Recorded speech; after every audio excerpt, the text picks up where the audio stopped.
네, 안녕하세요. 미국 주식 멘탈 케어하기 멘탈이 전부다입니다. 네, 오늘 시장 전반적으로 S&P와 다우는 괜찮고 나스닥은 힘이 없었던 하루였습니다. 특히나 S&P와 다우는 둘 다 장중 한때 사상 최고가를 경신을 했는데요. 일단 코로나의 확산세가 지금 무섭죠. 미국에서 신규 확진자가 1일 23만 명을 돌파했고 전 세계적으로도 급증하고 있는 추세입니다. 또한 부스터샷까지 모두 접종한 사람들 중에서도 재감염되는 케이스가 많다고 하는데요. 그나마 모더나 백신이 델타 변이에는 효과가 가장 좋다는 뉴스가 나오고 있습니다. 2021년 초와 델타 변이가 확산되던 지난달을 비교했을 때 모더나의 예방 효과는 86%에서 76% 정도로 10% 하락한 반면 화이자는 76%에서 42%로 크게 떨어졌다고 합니다. 이런 상황이기 때문에 향후 모더나 백신의 수요가 더 강해질 것으로 예상이 됩니다.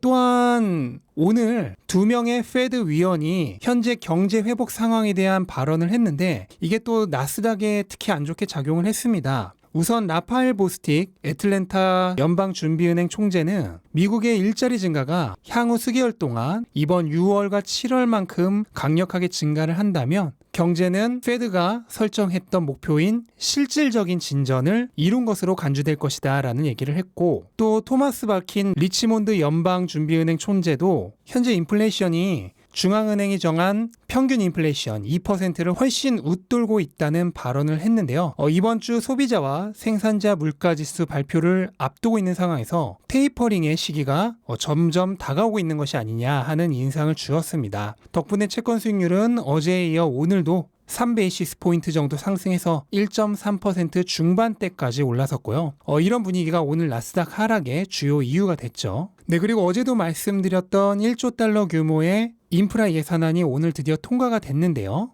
워싱턴 포스트에서는 예산안 규모가 1조가 아니라 1조 2천억 달러라는 얘기도 나오고 있습니다. 여기는 전기차 충전 인프라 85억 달러가 포함이 되어 있는데요. 모두가 기다리고 있는 7,500불 이상의 텍스 크레딧은 다음 3조 5천억 달러 예산 조정안에 들어갈 예정입니다. 그래서 이 1조 달러 예산안 통과 이후에 민주당은 예산 조정 절차를 통해서 3조 5천억 달러의 추가 지출을 할 예정이고, 이거는 공화당 동의 없이 민주당 단독으로 통과를 시킬 예정이죠. 현재 목표는 다음 달 15일까지 통과를 시키는 것이라고 합니다. 네, 그리고 주식시장을 좀 보시면요. 우선 밈스탁 시즌2로 유명했던 AMC가 시장 기대치였던 마이너스 94센트 대비 마이너스 71센트의 실적을 발표하면서 오늘 상승으로 시작을 했는데요. 하지만 장중에 차익 실현 물량이 나오면서 결국 하락으로 마무리했습니다. 현재 델타 변이가 확산되고 있어서 향후 실적도 굉장히 불분명한 상황이죠.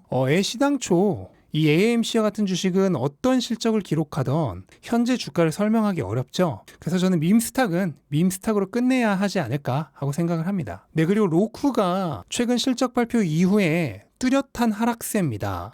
현재 추세선과 지지선을 모두 이탈 중인데요. 며칠 내로 복귀하지 못한다면 이후 크게 하락할 가능성이 있기 때문에 주의가 필요합니다. 네, 그리고 최근 에드테크라 부르는 광고 기반 데이터 분석 기업 중 하나인 트레이드 데스크가 어제 실적 발표 후에 좋은 실적을 발표했음에도 가이던스를 제시하지 않아서 하락을 했었는데요. 오늘 다수의 애널리스트가 목표 주가를 올리면서 급등했습니다. 트레이드 데스크는 시장 기대치 대비 30% 이상의 높은 EPS를 기록했고요.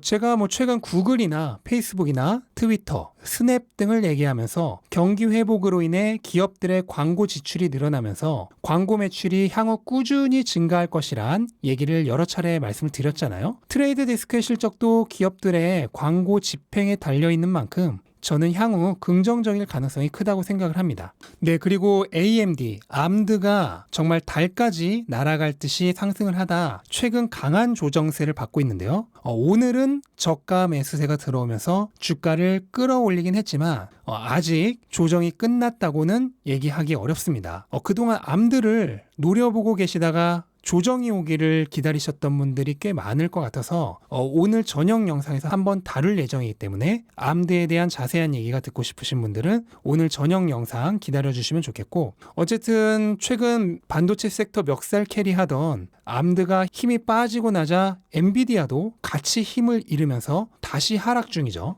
네, 그리고 전기차와 친환경 섹터는 어제에 이어서 인프라 예산안 통과로 인해서 오늘도 강세를 보였는데요. 특히 피스커는 모건 스탠리의 아담 조나스가 목표 주가를 15달러에서 40달러로 급등시키면서 오늘 초강세였습니다. 피스커의 전기 SUV인 피스커 오션은 2022년, 그러니까 내년 말 출시 예정인데요. 피스커는 직접 생산을 하는 것이 아니라 오스트리아의 자동차 OEM인 마그나 슈타이어와 계약을 맺고 위탁 생산을 할 예정입니다.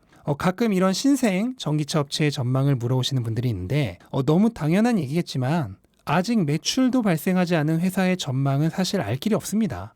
이런 기업은 여러분이 벤처 스타트업 투자가가 된다고 생각을 하시고 그러한 마음가짐으로 투자를 하셔야 됩니다. 성공하면 굉장한 수익률을 얻을 테지만 반대로 실패한다면 다 잃을 수도 있다는 생각으로 투자를 해야 돼요. 그게 원래 스타트업 투자의 기본이죠. 분명한 거는 현재 우후죽순으로 생겨나고 있는 전기차 회사들이 미래에 다 살아남지는 못할 거라는 사실입니다. 그렇기 때문에 충분히 리스크 관리를 하시면서 투자하시기를 추천드립니다. 네, 그리고 오늘 후보가 실적 발표를 했죠. 후보는 지금 실적 발표 후에 제가 영상을 만드는 지금 이 시점 기준으로는 거의 10% 가까이 폭등을 하고 있는데요. 일단은 유료 가입자 수가 전년 대비 2배 이상 증가한 68만 1000명 정도를 기록을 했고, 또 매출이 전년 대비 거의 3배 증가한 1억 3천만 달러를 기록을 했습니다. 또한 광고 수익은 전년 대비 거의 4배가 증가했어요. 제가 트레이드 데스크에서도 얘기를 했지만 지금 기업들의 광고 지출은 계속 증가 추세예요. 그래서 광고와 관련 있는 기업들은 향후 전망이 좋을 가능성이 높습니다. 그래서 후보TV도 지금 굉장히 좋은 실적을 기록했고 또 올해 전체에 대한 매출과 가입자 증가 가이던스도 상향을 했습니다. 그래서 실적도 좋고 가이던스도 증가했기 때문에 현재 애프터마켓에서 주가가 좋은 반응을 보이고 있는 것 같습니다. 네, 그리고 빅테크는 얼마 전 있었던 실적 발표 이후에 모든 기업이 최근 계속해서 횡보 중입니다. 애플을 보면 지금 삼각형 모양을 하고 있는데 이런 모양은 이 삼각형 꼭지점 자리에서 향후 주가 향방이 결정될 확률이 높다고 여러 차례 말씀을 드렸죠. 현재 깃발형에 가까운 모양을 하고 있는데요. 이런 경우 삼각형이 수렴하는 자리에서 그동안 주가가 크게 움직여왔던 방향으로 튀어나갈 가능성이 높습니다. 그래서 저는 상방으로 갈 가능성이 높다고 생각을 하는데 이거는 어디까지나 확률의 얘기이기 때문에 절대적으로 맹신해서는 안 됩니다. 네, 그리고 테슬라는 오늘 예언 적중했죠. 덕분에 장 초반에 거의 700까지 밀렸는데요. 인프라 예산안 통과의 호재가 없었으면 700이 깨졌을 수도 있다고 생각을 합니다. 하지만 잘 모르시는 분들이 다 팔고 나가니 주가가 다시 올라서 한때 양전까지 했었죠. 하지만 시장이 지속적으로 안 좋으면서 결국 0.5% 정도 하락으로 끝이 났는데요.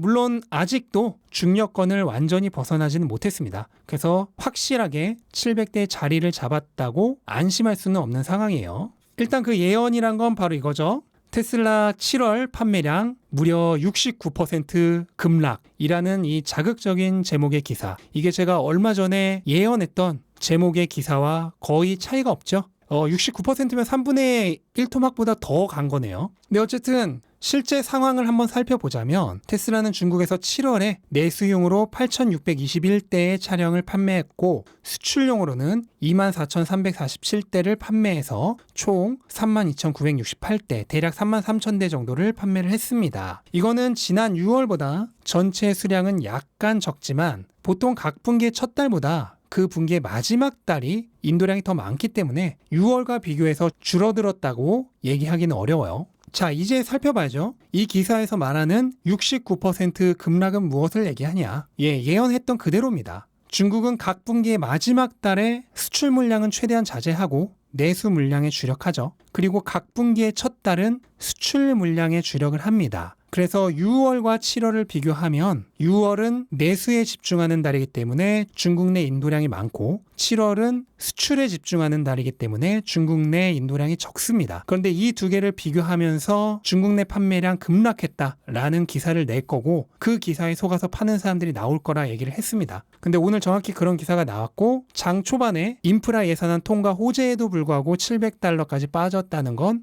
결국 그 뉴스에 속아서 파는 사람들이 많이 나왔다는 겁니다.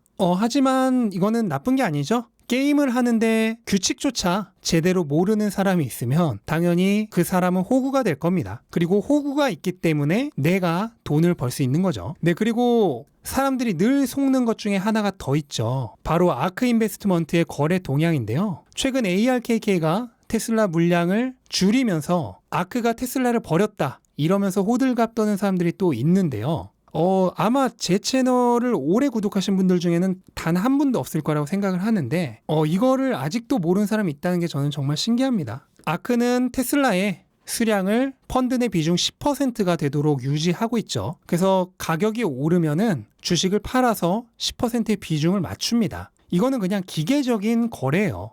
그런데 아크가 팔 때마다 아크가 테슬라 버린 거 아니냐 이런 말 하는 사람들이 꼭 나옵니다. 저는 이제 이거에 대해서는 답변조차 하고 있지 않습니다. 혹시라도 또 누군가 그런 댓글을 단다면 친절하신 분이 부디 댓글로 설명을 해주신다면 감사하겠습니다. 네, 그리고 내일은 테슬라가 주식 분할을 발표한 지 1년이 되는 날입니다. 그때의 기억이 정말 새록새록한데요. 당시 테슬라 주가가 정말 타이타닉처럼 가라앉고 있었죠. 하지만 주식 분할 발표와 함께 주가가 폭등을 했는데요. 그 당시 주가가 하락함에도 불구하고 투자 금액을 오히려 늘렸던 것에 대한 보상을 받는 것 같아 정말 뿌듯했었습니다. 그때는 제가 멘탈이 전부 다 채널을 운영하지 않았던 때라 여러분과 그 기쁨을 같이 나누지는 못했었는데요.